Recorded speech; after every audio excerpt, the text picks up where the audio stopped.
my friend, oh my friend.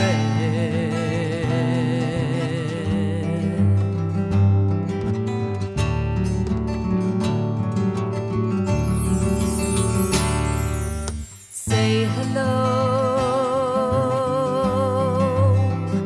to the sorrow.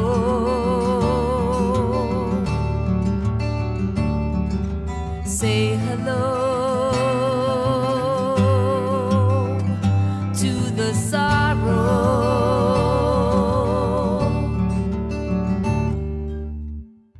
And with a sigh and these tears that I cry, oh my friend, oh my friend, oh my friend.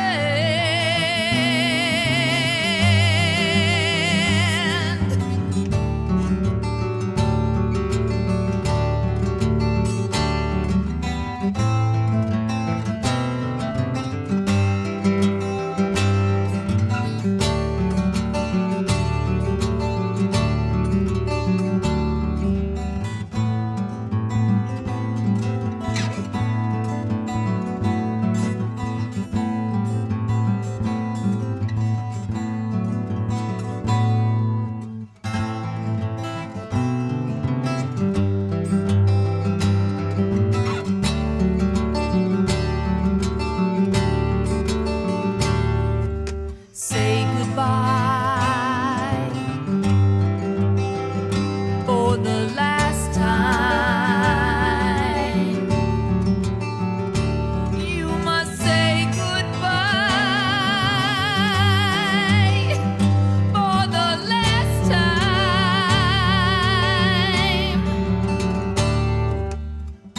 And with a sigh and these tears that I cry, oh my friend, oh my friend, oh my friend,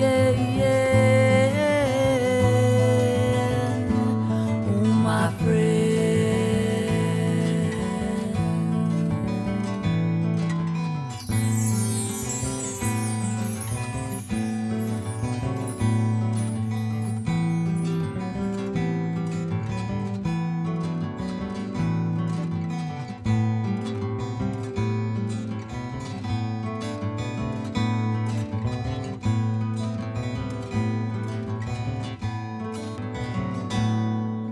Say goodbye for the last time.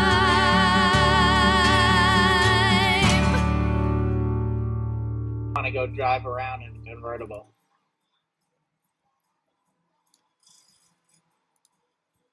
Hello, good evening, everyone. Welcome to Heroes of America.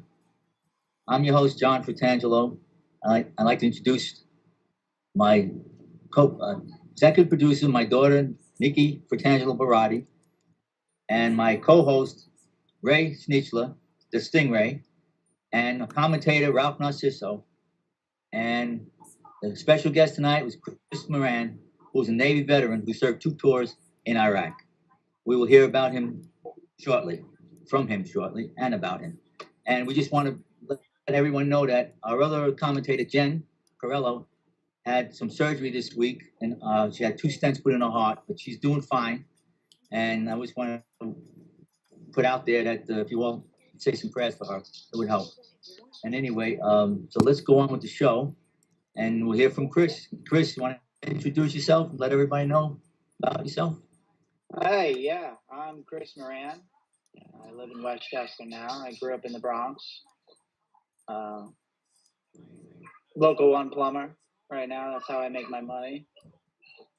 Make my money for this little one that's running around now. Yeah, that's about it for now. So what year did you go into service, Chris? 2003. 2003. Yeah, I turned 18. It was, a couple years after 9/11. There was a lot of emotion in the air, and especially growing up in the Bronx. I was a neighborhood kid, I got into a lot of trouble. That was kind of my thing.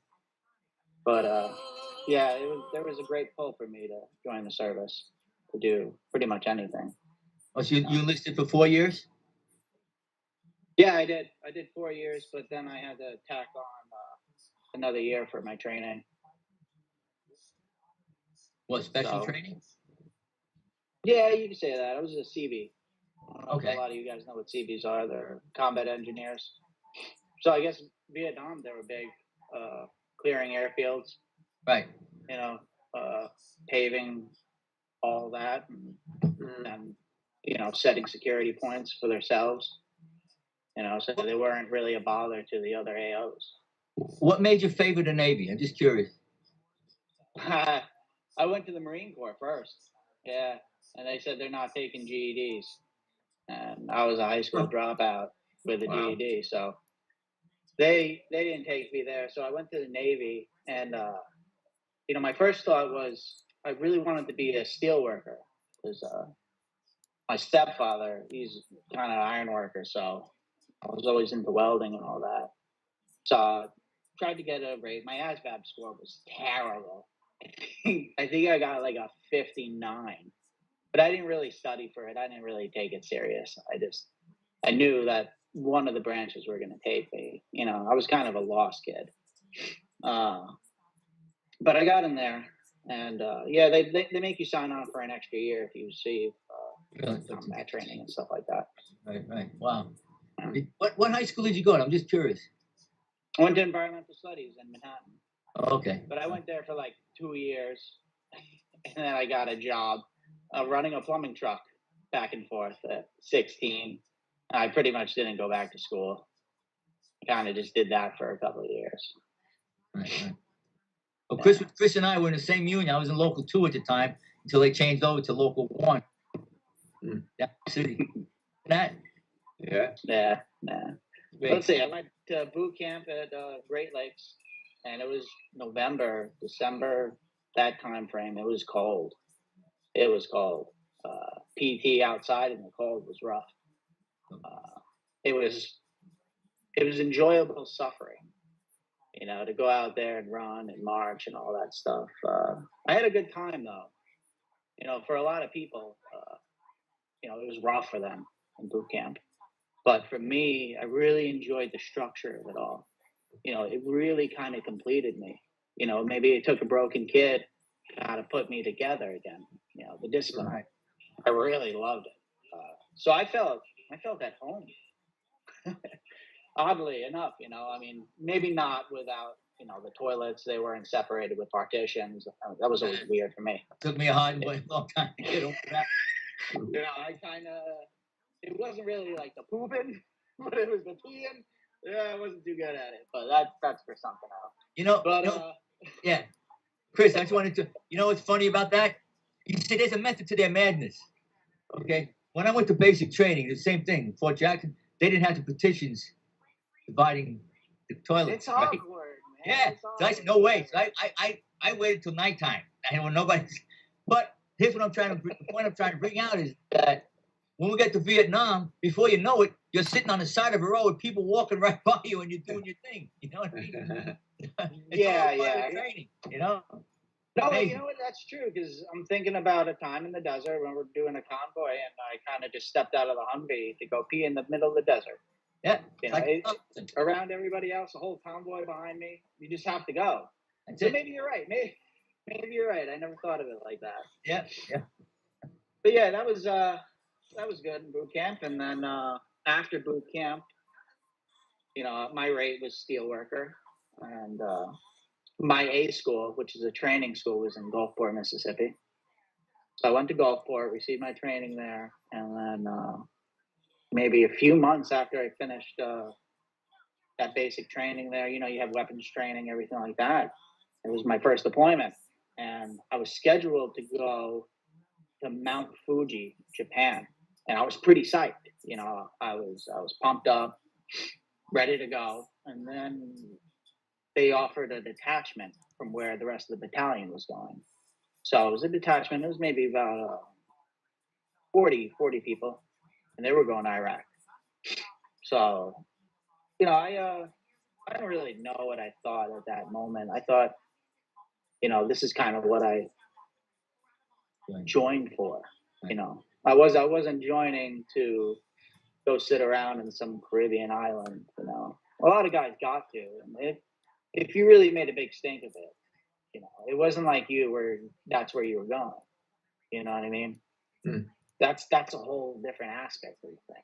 But I was okay with it. So Chris, what I'm trying to understand is, you actually they were going to send you to Mount Fuji in Japan, but you could have chose to go to Iraq. Well, they had detachments that were coming up. So basically, you'd hear rumors and you'd hear this and that of all the little detachments that your battalion was forming. And I kind of pushed my way in there. And I wanted to make sure that I went. It was, I'm pretty sure it was 40 from my detachment. They had other detachments going to other places in Iraq. But at the time, I was at E3. So I knew I wasn't going to be doing anything crazy. And, you know, when I did, it was, that first deployment was HESCO barriers, sandbag walls. It was building up fortifications and Fallujah. And, you know, it was fun. I think about going to Kuwait. You know, Kuwait was interesting, and that's where you first go and you acclimate to the weather. I think that was a real important tool, because I maybe was there for a week or two, you know, and it's hot. It's hot. It's like today is hot, but Middle East is hot. Chris, You know, Chris, for the people who don't know, like, give them like an idea of what a typical day over, like you're saying, the heat, like what's the temperature and like what's the climate around you? Okay. It's dry heat, but it's 110, sometimes 115, 120. But it's, imagine when you're cooking something out in the oven and you open that door and you just get a blast of air. And that's exactly what it feels like. And you do get used to it. I'd say it took 2 to 3 days to actually get used to that. I'm sure you had a lot of sandstorms too, right? Yeah, not in Kuwait yet. Yeah, Kuwait was kind of cool. Believe it or not, they had an Air Force base that had a pool. Wow. My son was there. Oh, yeah? He goes swimming every day. Yep. Yeah. If I remember, it was Ali Al Salim Air Base. But they had a pool, so you can go do that. But basically, I just worked out. I think we were driving around. We did a lot of convoy training there, driving around. It was interesting. Kind of boring. My old partner that I used to work with, she said it used to be so hot you could feel, even with your boots, you could feel that heat. Yeah, I never noticed that with my boots. I always wore thicker socks though. I did take care of my feet. We had decent boots, I'd have to say that. I guess if I was walking around barefoot, which I don't think anybody really did. No, that's worse than like the beach sun. But yeah. So, and Chris, in other words, when you were in Kuwait, you weren't on a ship; you were on the land. Right. Okay. So I'm a CB, so I was actually never on a ship. Sure. Never on a ship. Only Navy guy never on a ship. Oh, even when you were in Iraq? Yeah, even when I was really? in Iraq. Okay. Yeah. So Chris, what exactly did you have to build while you were there? Well, the first time was HESCO barriers. They're basically large sandbag areas. Oh. They protect you from shrapnel, all sorts of stuff. They're about maybe 4 by 4 feet, and then filled maybe about 6 feet high with sand, all that stuff. But it was interesting. It was very interesting, because leaving Kuwait, going into Iraq, you fly in on a C-130, and that was this time that I was really scared for my life, because they had you could hear bullets hitting the plane, which was odd. You know, I mean, you knew you were going into war zone, but I guess you didn't know it'd be like that. It's just people. It was just some civilians down there at AK-47 just taking pop fire at some of the planes. That's all they do. Just civilians. They're going by. They just shoot at a plane. Could be kids. Could be whatever. But you hear that and you're like, oh shit. No matter who This fires is it, real. it's still going to be Yeah, to kill you if it hits. it's real. But yeah, when we landed there, we landed near Baghdad. We took a convoy, and I was just passengers. So they had a bunch of trucks that took us to Camp Fallujah, and that's where I was stationed. First tour. So in Camp Fallujah, it was basically, yeah. Chris, what were you thinking now? You know, with the shots at the plane, you know, did it really hit you then? That, or like, what was going through your mind? I think I was comfortable. Like I said, I was a broken kid. You know, I didn't have that much self-worth. So I was just like, well, you know, if that's it, that's it. It would be go out. No, I'd like to go out fighting, but you know, if this is what's to happen, then this is what's to happen. Right. If you people who don't know what a C-130 is, it's a big, huge monster plane that carries equipment, and there's no windows, and you're in that plane on a ramp with very little light, and you're hearing these bullets hitting this plane, so you don't know what's going on. You know where you're at because you can't see. Strapped to a wall. Exactly. So you don't know where you're at and when you're going to land, and so it's in like a sardine can is what it is, a large, huge sardine can. All right, and you can't wait for those doors to open up, you go down that ramp and get out of that plane. Okay, right, Chris? Yeah, no, it's true. It's true. And then you finally get that heat wave back. It wakes you up. But yeah, I was on Camp Fallujah, and as soon as we're there, I think the first day we had mortar fire, and mortars were every day. They were every day. There's just these people that come up on the trucks outside of camp with a mortar on their back and just start firing them in. And it got close. It got a bunch of guys. How much does a mortar weigh, would you say? Oh, geez, I got it written down in my book. They probably weigh about maybe 35, 40 pounds. Yeah, I'd say under 50. That much? Under 50. I don't. Yeah, under 50. Oh, I thought you said 150 because I know these guys just. No. I was going to say, yeah, I think about 35, 40 pounds. See, so you're carrying the mortar plus all your gear that you have I'm on. not carrying any mortars. Yeah, I wasn't carrying any mortars. It was the Hajis out there outside of camp. Yeah. Okay. They were getting incoming, right? They were tossing in the mortars. Yeah. So that was weird because that's another thing. You just be walking around and mortar comes. I mean, you hear it, but what are you gonna do? You just jump for the deck and you kind of brace for impact, right? There's not much else you can do. I seen some people start running around, and I was like, wow, that's a bad idea. You know, I just look for those HESCO barriers we're building all over camp. Yeah, right. You'd hide behind those. So it was that deployment was very passive. You know, I felt a little too submissive. I didn't like that. You know, it was very strange for me, but I did it, and we did. I did about 4 months of building stuff, and then I got into the comms room. I guess one of my chiefs thought I was kind of intelligent and I could work comms, so I would transfer comms back from convoys back to the main headquarters there. So that was interesting. I didn't really do much. I just kept radio checking people. So, Chris, did you did you ever get into a combat situation while you were there? Not that deployment. Besides like passive mortars, stuff like that. That was a very boring deployment. How long was that? What is your term of deployment? Was it 8 months, 6 months? They're supposed to be 6 months, but they end up being like 7 months sometimes 8 months. It all depends. Yeah. So after that first deployment, I'm sorry. After that first deployment, you went. Did you come back home, then go back again, or what? Yeah. So after that first deployment, I came home, and it was a weird feeling.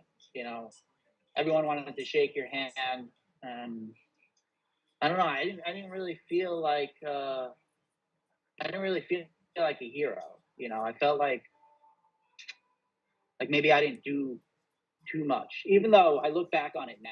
You know, what I did was pretty cool and was incredible. But as an 18, 19-year-old, I felt like I didn't really deserve those handshakes. You know what I mean? I didn't really feel that great about it. You know, Chris, we did lose some guys on camp. You deserved that handshake the day you signed up. So, Yeah, you know, a lot of people feel that way. Like, I know. I know. Okay. I know now, John. Yeah, I know that now, John. I know that now. But 18, 19, you know, you're a young kid. I know. Right. You're messing around with your ego. You know what I mean? Yeah. You're trying to figure out what that ego is. You know, it's just a very interesting time. That's why I say, you know, this generation is missing out on something really, really very important. They're missing out on something, man, that the guys in the service get. You know what I mean? It's a shame. Right. So yeah, I went back, and that home port was it was an interesting home port. I just like I said, I didn't feel too good about it, so I did sign up for extra crew serve training. I wanted to get more on the combat side because there were convoys going in and out. There were CBs too, and I thought those guys were badass. You know what I mean? They go out, these guys on Humvees with 240s, 50 cals, Mark 19s. I was like, man, these guys, they're solid dudes. They come back dirty, you know. Yeah. And I'm E3 petty officer. I mean, you know, just hanging out, just building these HESCO barriers, talking on this, that, the other thing. But it's a job that has to be done. You know what I mean? There's all sorts of jobs in a war, and you got to fill the shoes, especially some of the younger guys. So that really pushed me to get extra training in home port. You know, they had times where you could sign up for classes and see what you want to do. Some guys would just be called skaters at home port because they would go in for muster in the morning, do some PT, and then they're home sitting around at 9 o'clock in the morning. But like I said, in boot camp, that structure was really important. It made me feel really complete. Right. So, you know, I did all this extra stuff, and there was another deployment coming. I think the home port was about a year, so maybe a little longer. And it was the end of 2005, and that's when Hurricane Katrina hit. And we were going to mobilize, I think we were supposed to mobilize a week after Katrina hit. But that was interesting. That was really interesting. So there was that was the most beautiful tragedy I've ever seen in my life. You know, a hurricane of that size, and being in Mississippi, which is basically where the eye of the storm went, was wild, man. So you actually witnessed it. You witnessed it then, firsthand. Oh yeah. You know, the base gave you don't go anywhere past 50 miles kind of rule. You know what I mean? And well, after that hit, you know, we had to muster up, and then you know, they were taking volunteers to go get trucks and pull out bodies and stuff. And that kind of witnessing is something that was worse than my first time in Iraq. You know, that really changed my perspective on a lot of things. Right. But lo and behold, right after that, we deployed right back to Iraq, and you know, all of that was fresh in my mind, and it kind of stuck with me. It was interesting. So this deployment, I did convoy security, and I was a 50 cal gunner in the front of a convoy, and it was probably, I would say, most memorable time of my life. Maybe even my favorite. You know, not saying because, you know, I got a wife and kids now, family. I mean, they're two different things, but right. I understand. It was interesting because that deployment was completely different. Because being inside the wire and then leaving the wire, completely different things. And this was something that I would do every night now. You know, there'd be a convoy mission maybe every night. and maybe it was only 2 hours. You know, we started out when we first got in the country, you know, no interesting shoot-in planes, stuff like that. I'm pretty sure Iraq they had the air secure in 2005 or 2004, I should say. 2004 to 2000. No, it was 2005 to 2006. So, you know, they had that pretty locked up. But yeah, the convoys, the first run we ever did was to go get water, the base. It was the water runs. And I remember being focused and the most alert I've ever been in my life. You know, that first trip outside, that first highway visit. We started off doing it at night. You know, at night you felt a little good about it because there was a set curfew, you know, and everyone was supposed to be inside. So that changed your rules of engagement drastically. You know, rules of engagement being, you know, the front gunner in a vehicle of the whole convoy is stressful, you know, but we started off with the pump runs, and then since we're in the Marine Corps AO, you kind of waiting for missions to come trickling down to you. And it really depends on how your unit does in the field, right? Because if you were messing up water runs, then they're probably not going to put you on anything harder. You know, they're not going to give you trucks and trucks and trucks to convoy around town, you know. And so, sorry, I forgot to say, I was back in Fallujah. That was the same place we went to. So after all the water runs, we started taking longer trips. So we'd go into Baghdad, start picking up some material, bringing it back to Fallujah, and so forth. We made a few trips to Ramadi. And yet you saw a lot of evidence of combat. I didn't see anything just yet within the first month being in country. But you saw all the evidence of it. So we completed all that, did pretty well, and then they gave us harder things to do. Daytime stuff, which being out in the field, the day was odd because there's this whole civilization around you. Driving around at night is one thing. Everybody's tucked inside. Nobody's going out, you know, for fear that they would die. I mean, that was a real thing. Yeah. Daytime stuff. You know, you didn't know who had what driving through the city of Ramadi, you know, or even Fallujah. You know, coming back in from base and out of base, you're going right through the city. So Chris, and it's hot. It's equivalent to driving somewhere on Pelham Parkway. So Chris, at that time, was Baghdad under American forces, or was Saddam Hussein still in charge? No. We took over Iraq in 2003, as soon as we entered. Oh, okay. You know, there was no resistance. You know, when you go into Iraq, there wasn't any resistance. They basically ran. You know, ISF, whatever Iraqi security force they had left there, they would run, they would change clothes, and they just weren't complete. The whole country fell, and now you have armed forces in a country, and now you're the new government. You know, you got to be trash, you got to be water supply, you got to take care of this whole country now. And that's all it was. As soon as you get there, you took over the country. It wasn't like World War II or anything. Right. You're just managing the country. But you did, that's what the. But you did have armed resistance, right? We had small little units, so it wasn't like a war you think is a war. It was guerrilla warfare, but not in the jungle, in a city kind of atmosphere, you know. And it's completely different than what I imagined, because all the war stories I saw up to that point was Vietnam, you know, Apocalypse Now type stuff. And that was a little different. Now you're I was just doing logistics, moving things from one end to another. You know what I mean? We would take this this maybe 50 to 100 vehicles or trucks, and we bring them back from bases to bases.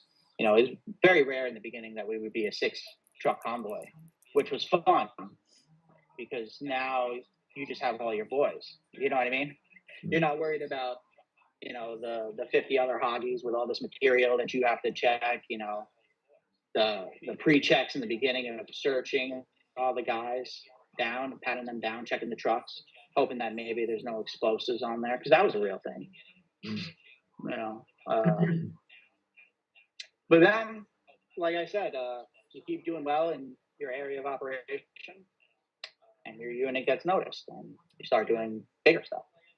And then we started making trips with special personnel back and forth.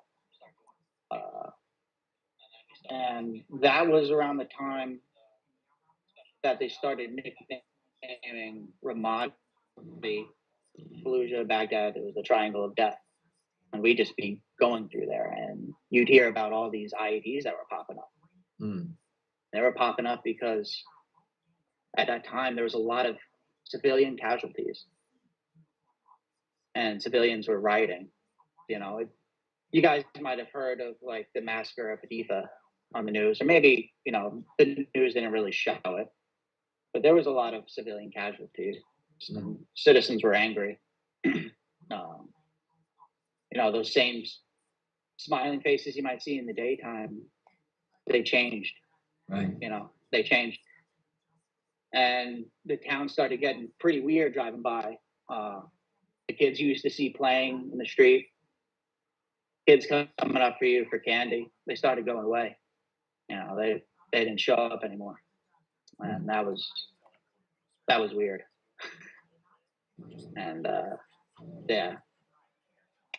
But I will tell you one story I feel comfortable talking, was when we hit an IED. And that was actually traveling right by Haditha, you know. That was not as tough as you'd think, because all of that happens, and adrenaline is such a big factor, you know. Adrenaline, being on a convoy or anticipating combat, is one thing, but then when you get hit, it's another thing. So, you know, I was the lead gunner. We go across this bridge. As soon as we touch the bridge, we hit a pressure plate, and that exploded the whole bridge up. So the bridge was toast. Nobody died. But we had to get medevac out of there. Mostly concussion work, shrapnel, everything you think of. I don't remember too much of that whole scenario. I remember being on the bird, going away. I remember the doctor sticking his finger in my ass, check for internal bleeding. I don't think a man forgets. And after that, it was a week or 2 weeks that I was in country. Some of the other the other two got sent to Germany because they were in bad shape. You know, and me and this guy, Cody Cannon, we stayed. They asked us if we wanted to finish up the deployment. You know, we said yes. I remember my mom. It was a mistake for those officers to contact my mother, because she was pretty. She was livid. She was livid. But during that time, it felt so surreal. You know, I didn't really understand what was going on, I guess you could put it. But yeah, it was tough. It was tough on my brain. The mental aspect was tough. And what were your you know, what were your injuries exactly? What were your injuries? Shrapnel. Yeah. Hey, Chris, when you went into the service, did you sign a pamphlet that said, "Do not let my family know if I'm wounded. Only if I'm mortally wounded"? You know, if I signed it, I probably didn't even understand what I was signing. You know what I mean? Yeah, but no, what I'm trying to bring out is that if you sign that, like I did, right? Because nobody knew back home that I was wounded. Okay, and because all of us signed that paper, said only if we're mortally wounded will you let our families know. If we're just injured, do not let them know about it. Because like your mother, she went crazy when she found out about it, when they really maybe shouldn't have told her because you weren't mortally wounded. Yeah, to be honest, I don't remember if I did or if I didn't. But it wasn't the right thing. I should have talked to her because she was in an uproar. But I remember having to calm her down. Yeah, You sure. know what I mean? And, Chris, but I understand now, 100%.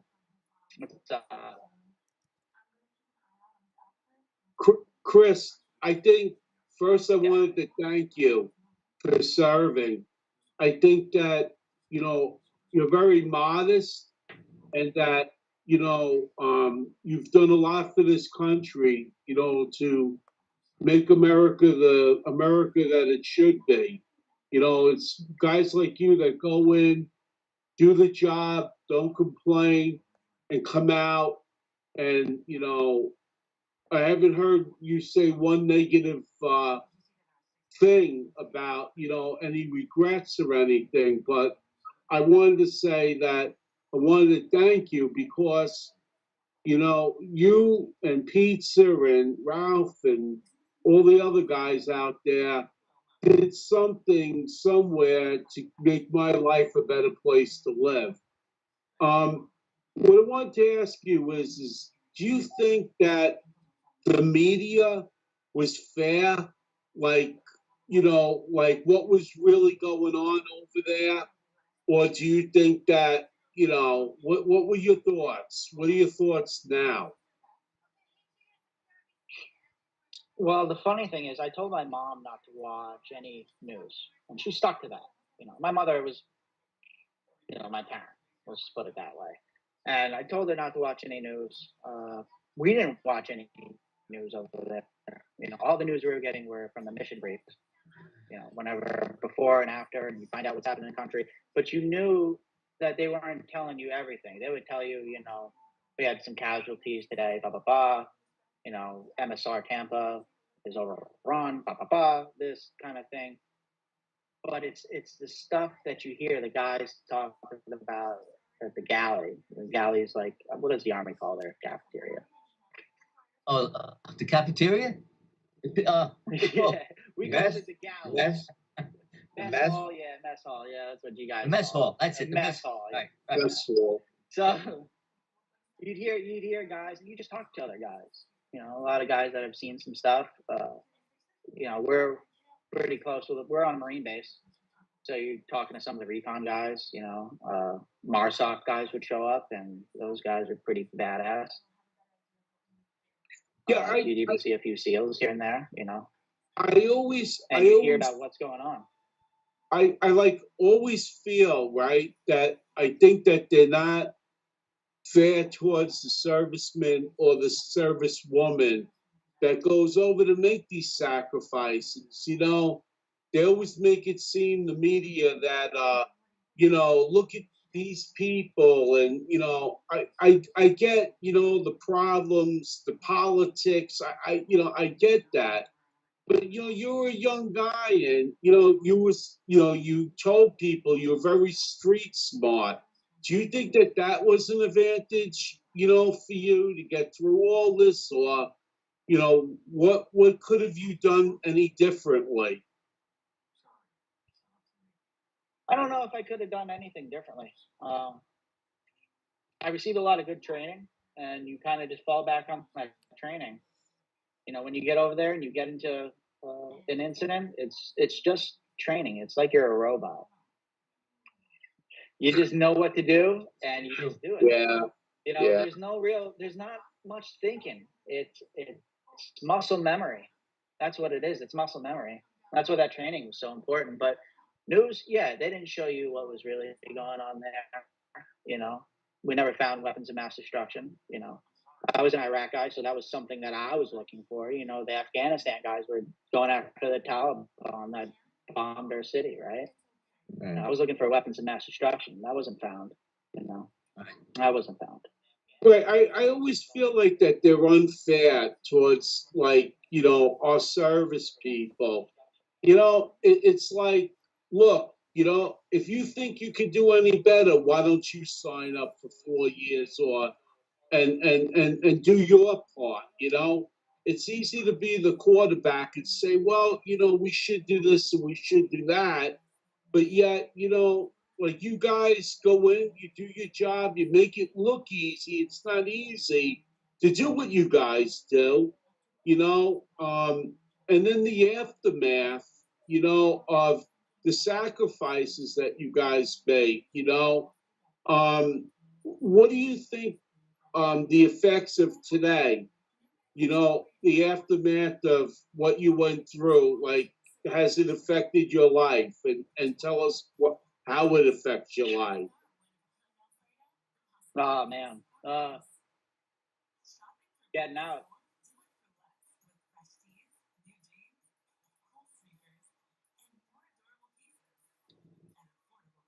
Wasn't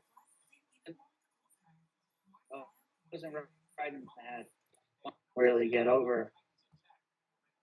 You try to accept them. Uh, I had a hard time with that, and a lot of other guys Yeah. did too.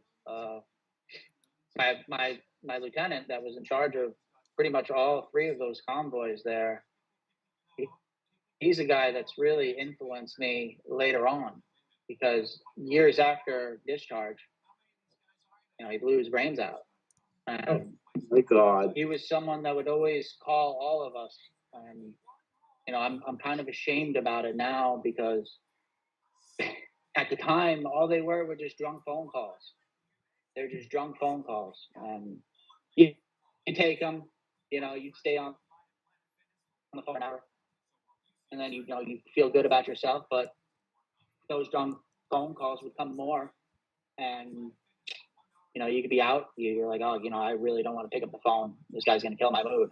You know, these are actual thoughts, and you don't take that phone call, and you know you start talking with a bunch of your buddies that you served with the same lieutenant. You know, they're all getting the drunk phone calls, and you're making a joke of it. You're like, oh man, you know, LT's hammered this time, you know, and then he just blows his brains out. And Well, it changes. that's what I was just gonna say. Sometimes 2 and 2 don't make 4. You know, sometimes 2 and 2 make 6. You know, people don't get, you know, the aftermath. Mhm. You know, they don't understand that, you know, it affects your body physically and mentally. You know, and the Yeah, services. Go ahead. I was gonna say, yeah, the mental aspect wasn't something I was really prepared for. You know, you younger, I got out when I was 23, and you have a decent sized ego. You think that nothing's gonna hurt you. You know, you're a young man. You just survived war. You can go do anything, right? You feel like you're invincible, but it's really not. It's just creeping it's always there in the back of your mind. You know, things that happened over there, things that you might remember later on. They affect your mood, and you're always pushing that mood back. You know, you're in company of other people, and you want to remain a good influence in that company. You don't want to be this guy that's all like, you know. So you're always playing these mind games, and just trying to be happy. That's what you're doing. You're just trying to be happy. So, Chris, And yeah, I don't mean to interrupt you. So, as you're going through all this in your mind, are you thinking that maybe you had or being touched by PTSD? And if you were, did you reach out to the to the Navy, to the Veterans Affairs to see for help, and did they help you? no, I didn't reach out to anybody. I didn't reach out. I have this. I don't know. Maybe it's just growing up in the Bronx, right? You just have this mentality that you just keep it to yourself. You know, men that talk about this kind of thing, it's a sign of weakness. You know, it's an interesting mentality. So I think I fit that bill there. I didn't start talking to the VA until much later on after discharge. you know, I knew there was ways to get benefits and all that, but I kind of just wanted to be done with it. I was worried if I spoke to the VA that I wouldn't get into the union. You know, I was trying to get into a local one apprenticeship. And that's really what I wanted my career to be. And I was worried that if I talked to somebody that it would give me a hard time finding a job. You know, I don't know. Like I said, 23 years old, state of mind. You're not really knowing. You're new to this world. You don't know how it works, so you just assume everything's assumed. Mm-hmm. But I didn't look up anything. I kind of turned to substances and took that route for a little while. Yeah. Yeah, because Chris, I'm sure like the physical aspects now, you know, you're a little bit older than you were there. You know, your body, you know, I mean, you probably have more than just aches and pains every day. Am I correct? Well, yeah, a few years ago I got cancer, and I attribute it to burn pits. That's a big thing that's going on. You know, some other guys I serve with, they've had cancer. All different types too. I had colon cancer.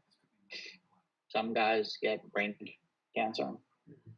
It's Chris, wild. when you mentioned the burn pits, a lot of our audience, I just recently read a lot about that. Maybe you could explain to us what the burn pit was. Well, traveling in country, and this was before probably like the first deployment thing. All your waste would be put in a hole, and you know the younger guys would go over there and stir it, fire it up and stir it till it was gone. But the one thing that many people don't talk about, I don't know why, but the real big burn pits were done by KBR. You know, that was a Dick Cheney owned company, and they were the ones that would evacuate all the waste. They're the ones that set up your fitness centers, your food, your everything. They put a lot of fires out there. Oil fields were burning. All sorts of stuff. You know, there's I guess in war there's carcinogens everywhere. You know what I mean? There's carcinogens everywhere. I would say cancer. You're more likely to get cancer after going to war. Period. You know, there's no other way to kind of get rid of all that waste. You know, what are you going to spend time bringing it to the recycling plant in a war? You know, Right. You're going to dispose of it and move on. Yeah, that's a big thing. There's a big thing now. Yeah. Hitting the news lately a lot. I believe there's something. Is there something going on, like with some kind of lawsuit or something with that?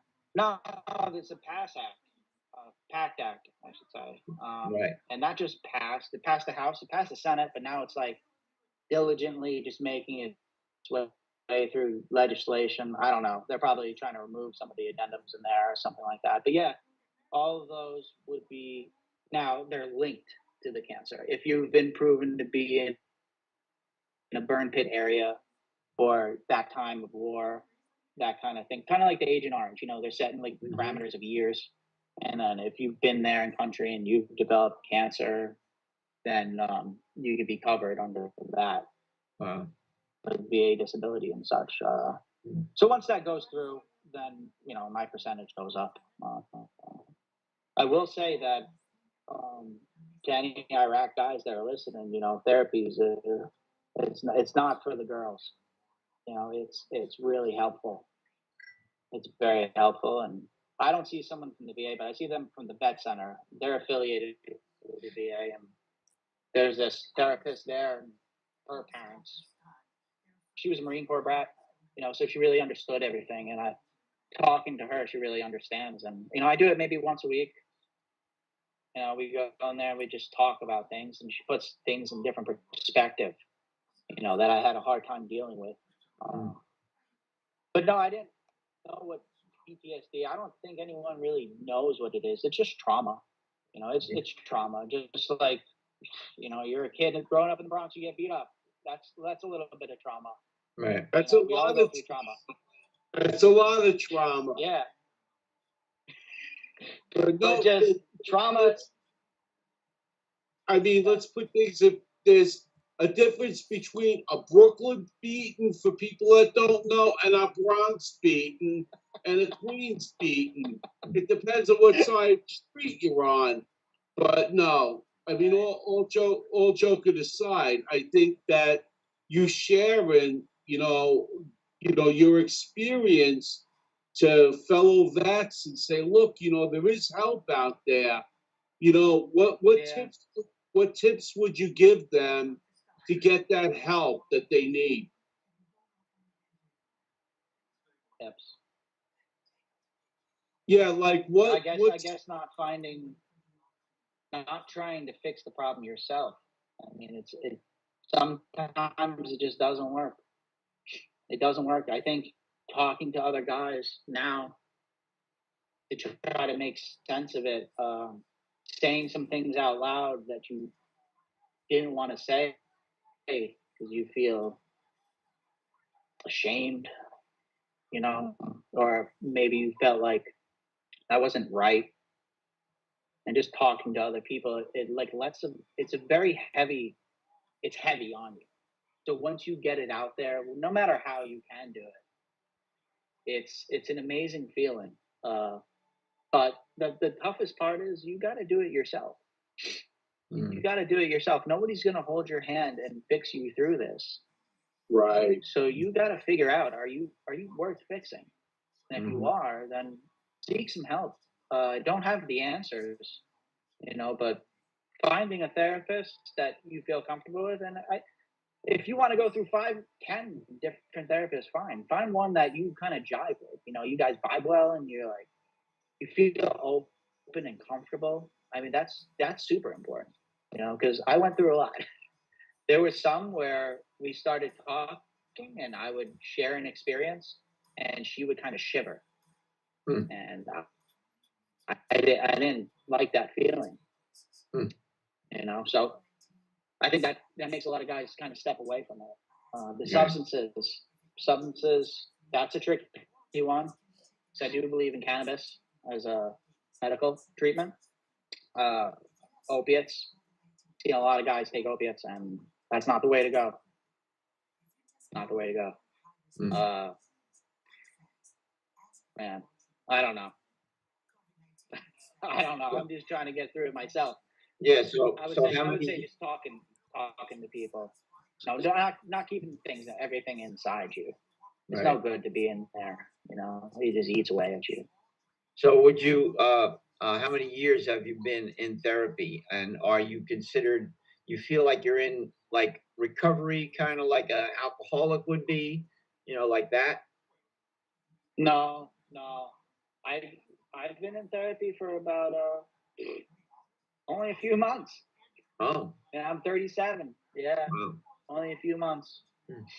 Like I said, the cancer, that was a therapy to go through chemo, radiation, and then all those thoughts. That's its own therapy. That kind of wakes you up a bit. It makes you kind of cherish things a little bit more.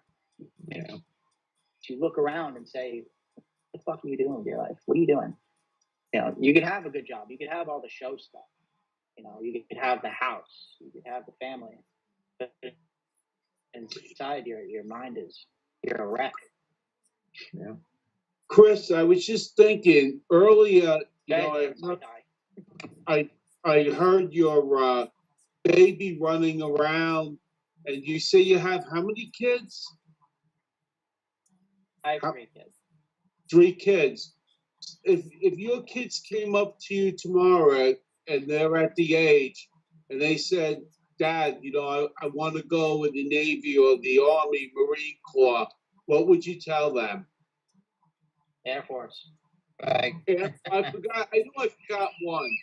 But let's throw the Coast Guard. That's what I would tell them. I would tell them the Air Force. I would tell them. Go to the Air Force. Why? The Air Force. Those guys at the chair force. They're heroes too. That chair needs to be sat on as well. All jokes aside, my cousin is an airman, and there's a lot of certain things you still learn with all that discipline and training. You know, a lot of those guys don't really get into combat. I'd say avoid combat if possible. I mean, the military as a structured unit is a great way to, in my opinion, it's better than going to college. You know, 18 to 22. Maybe everyone should join. You know what I mean? It really sets you up for a good life. Either way, I know they're training you to be a soldier, but that training is very effective in a lot of things going up. And you don't realize it, just like John was saying, you know, you don't realize the methods of the madness until much later. You know, simple things like a peeing. You know, so Air Force, and I would say to my kids, you're either, if you don't have any plans to go to college and do something that you really like, then join the service. You know, I would push for the Air Force, but whatever you want to do, I think it's I very recommend everybody. So, They have- so you're saying that you would say to your kids, yeah, that's a great idea. You know, you'll get a trade, you know, and so on and so forth. 100%. There's so many benefits when you get out. You know, a VA home loan. You know, a GI Okay. Bill. There's all sorts of stuff. I'm still getting discounts to this day. Right. You know, Hey, why not? You guys earned. you know, You guys earned that. You got all you guys earned that. yeah. That's the least that we should do for you guys in this country. The least. Yeah, yeah. But I would say the part that's worse is, you know, a lot of Vietnam guys probably feel the same way. I don't know if anyone really felt good about what they did over there. You know, I think back to World War II and those guys at the beaches in Normandy. They were fighting for a cause that they felt really deeply about, you know? And these past wars, they've just been kind of garbage. Yeah. Just garbage. You don't feel like it was the right reason. You know, you didn't really ever feel good about what you were doing. You felt like a conquering liberator, if that makes sense. You felt like a conqueror. Well, It wasn't. my theory, I always say this, is one life is too many. You know, you cannot put a price tag. One life, you know, is many, especially because you guys have that bond, you know, of doing whatever it takes. Yeah, I feel like I know. And I know what you're saying, Chris, and I feel the same way. I feel like a lot of times the United States Armed Forces are just being used like the policemen of the world, you know. And we go in there, we try to help this country or that country, and then you get the backlash, just like our real police force in the United States is getting now. You know, you go do a job that no one else wants to do. No one else in the world has the money to, or puts the money into their armed forces like we do. No one else has the resolve to do it. They're too politically to the left, or they're in the center and they don't want to get involved, or they want to be neutral. So we go do it, just like the policemen in our country go do it. They do a job that's terrible and tough. And what do they get for it? They get backlash and they get no thank you. And unfortunately, I see what you're coming from, because after 2001, you know, we were gung ho. We had to go take down the people that took down our buildings, you know, and right. yeah, that was something that was, like you said, that was a cause. There was so many people that joined the service, felt that need, felt that calling, you know. But I can understand what you're saying. You know, I feel the same way. Yeah, it never sat right. I think that's why you have a lot of suicide, Yeah, because it just never sat right with people. You know, yeah. I think it has to do with a lot of civilian casualties, more than Americans know. Right. It's terrible. You know, there's a lot of stuff that a lot of guys won't talk about, and that's the stuff that guys don't want to talk about. It's hard to even spurt out words like that. Pizza, you're quiet. That makes me nervous. I'm getting very nervous. I'm listening. I want Chris to really talk. I agree. I think about it a lot, especially with my war, because that's the war I was in, and that's what I know about. And I'm saying to myself, well, we went over there. Now you got North Vietnam, you got China, you got North Vietnam, then you got South Vietnam. Now South Vietnam wanted to be, liberated. You know what I mean? So here you got the North Vietnamese fighting their cause for what they thought was right. Okay, South Vietnamese fighting their cause, what they thought was right. But the North Vietnamese were trying to take over South Vietnam. Okay, now that's a difference. If you're fighting for a cause and they're fighting for a cause, okay, fine.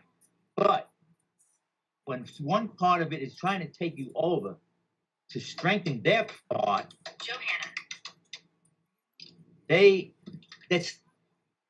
that phone call just made me lose my train of thought. It's hard for me to explain this.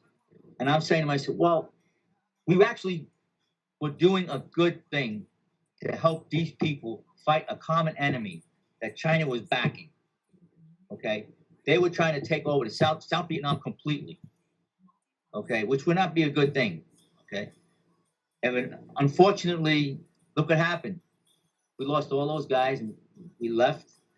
But South Vietnam is not totally communistic anymore, like it was going to be. Okay, they got a thriving country now. And I've met a guy who was Vietnamese. South Vietnamese, and he was in the American Army, my outfit, the First Infantry Division, right? I met him at the yacht club when they used to volunteer the boats to take us up the river every year on the Hudson River, and all the adjoining towns would be out there with the flags and saluting us and this and that. We'd pass by West Point, so we'd come back, and I happened to see this Oriental and Asian fellow, right? And he had a First Infantry patch on him. So I walked over to him, and just only a couple of years ago. And I said, you in the first Big Red One? He said, yeah. I said, I was there. And he was Vietnamese. He told me he was Vietnamese. So we went in, and we had lunch, and then we went on the boat ride. We come back from the boat ride. He comes over to me. His name is James. He comes over to me, and he hands me a picture of himself. He's a captain in the United States Army, and he signed it, and he wrote on it, and it really touched me. It really did. He said on it, he wrote, "I want to thank you for helping my family be free." Okay, that to me meant so much, because all those years I'm saying, what the hell did we do there? And I even brought this up to my group. And I said, all these years, we're wondering, what the hell did we do there, man? And here's a guy that I met who was a Vietnamese, and he told me he thanked us. He thanked him for liberating his mother and his father. And that meant a lot. That one little incident. So if it's just that one little incident, there's many more that are grateful. I can understand that. I can understand that. I don't see any Iraqi guy coming up to me and say thank you. Right, I know. Yeah. But it really touched me. It really did, man. Yeah. So anyway, Nikki, I think about time. Very touching. Yeah, we got about 5 minutes. I just gotta wrap it up so you can keep talking for 5 minutes. Chris, I just want to say thank you, and thank you for your service. And I know it took a lot to come on and talk about things that are hard, but you're a hero to us. It's part of my therapy, Well, you're a hero to us, and I'm sure to your kids you're a hero. So that's all that matters. Yeah, I only know Chris. How long do I know you now, Chris? Maybe 6 months. Okay. Yeah, something like that. All right. And we've become very good friends. Okay. First of all, you're a veteran's an instant friend anyway, but we've become very good friends now. Yeah. So, and I'm looking forward to him coming to visit us in person right here. And, I met him in person, but I want him to come to my house. Then I'll really be soon, some I gotta therapy. drop off some money for those tickets. We got that dinner to go to together. Yeah, yep. Actually, I got Andy's check today. Andy, he's coming with his wife. So Yeah. it's going to be a good night. Good I night. love Andy. Good night. You know, Andy got wounded. Andy got wounded the same month as me I didn't know that. in country. I don't know. Maybe you might have told me Yeah, that, but I pretty just wild. didn't remember it. Yeah, it was pretty wild. We have this the same month, I think it is. Very strange. Really? Yeah. It's a coincidence, you know. All right. Yeah. Wow. I'm gonna talk to him about it. Well, we'll get together around that dinner table. We'll be doing some talking. Yeah. So anyway, I want to thank. Oh, we didn't mention my book. We got to mention the book, man. Ralphie is sleeping. Yeah, you gotta mention the book. There it is. This is the Hello. second show in a row. I forgot to bring my copy. I gotta go. I have my copy. It's upstairs. It's a all right. great That's book. okay. It's We on got it. Amazon. Hey, Chris, don't worry. We made 150 It's on my grand on nightstand. this a good month and a half ago. Oh, I'm not supposed to say that. Oh. Anyway, thank you everybody for listening tonight. Hey, Thank Chris, you. thanks a lot for coming on, Thanks, man. thanks, Chris. I appreciate it Oh, you got so it. much. All right. Hope to see you guys in person sometime. What? Pizza, Hope can to I see you just guys in person. a quick shout to somebody? I just wanted to say, Jen, we're praying for you. Right. And Joyce, don't give up. Stage 4, don't give up. It's just put it in your mind. We love you, and we're praying for you. That's all I have to say. God bless everybody. Yep. Yeah. Thank you, everybody. We'll be Thank you, guys. we'll be back in 2 weeks on Friday. From 2 weeks from this Friday, we did an early show this week for certain reasons that we couldn't do it Friday.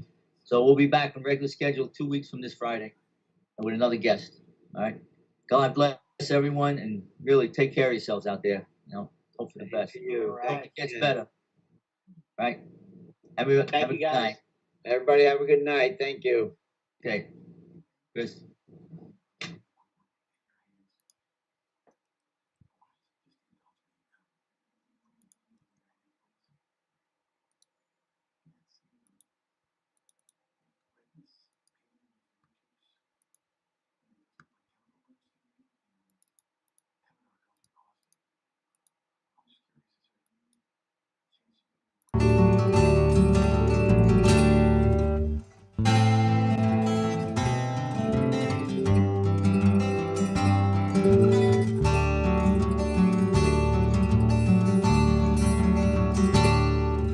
Say goodbye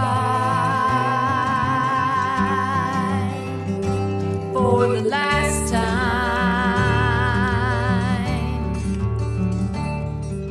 Say goodbye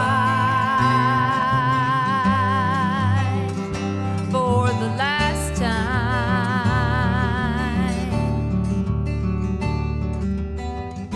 And with the sigh and these tears that I cry, oh my friend, oh my friend, oh my friend.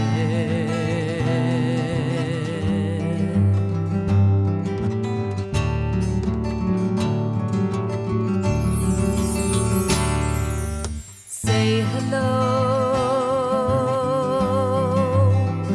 to the sorrow.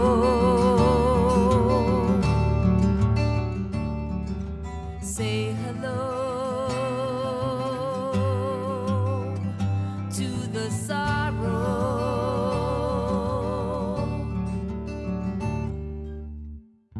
And with the sigh and these tears that I cry, oh my friend.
with a sigh, and these tears that I cry